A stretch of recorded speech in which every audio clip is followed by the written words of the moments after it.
Filthy with and rich, I'm love. told. Well, no, again, Jessica proves Jesse's point that they say that they are for the idea, but not the process. It is always that off ramp to actually doing something that they will find, whether it is crime, immigration, or the economy. I definitely want to get rid of waste, fraud, and abuse. Except, I want safer streets. But what about no cash bail? We want an immigration process just like you, except we don't like the way you're doing it. And then, we realize they don't have a replacement. The idea of talking about these tax cuts is not even close to being a solution. The solution is cutting spending. We're spending ourselves off a cliff.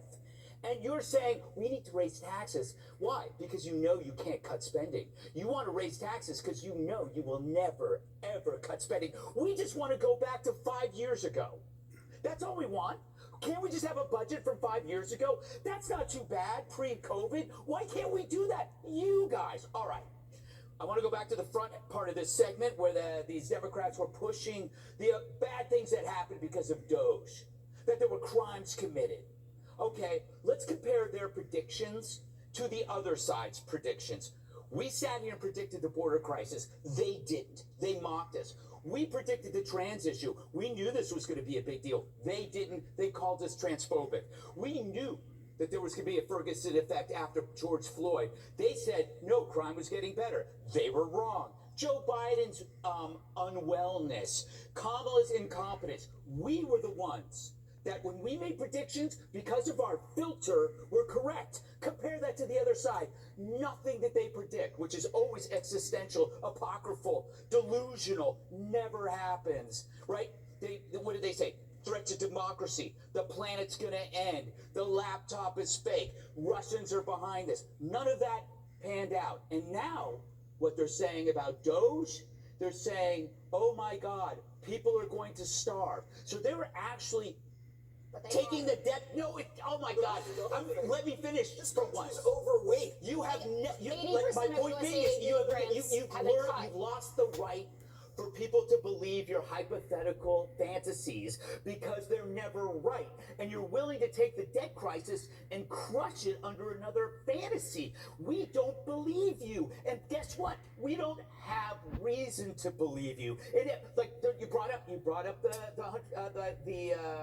Elon Musk drug thing. Why should we believe that when it comes out now?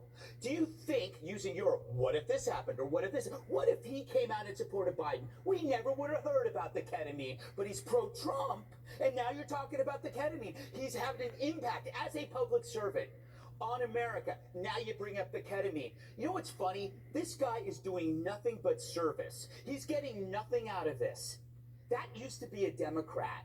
That used to be a public servant. And now a guy who creates Neuralink, creates an internet process for the poor, electric cars, robots, rockets that save astronauts. He's a public servant who's also the richest man. And you guys don't like him.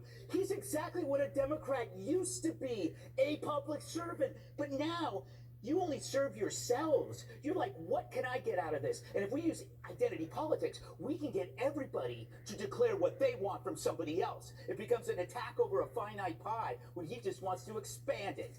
There, I've said enough. I think I can go home early. A lot of energy there. Katie, would you like to wrap it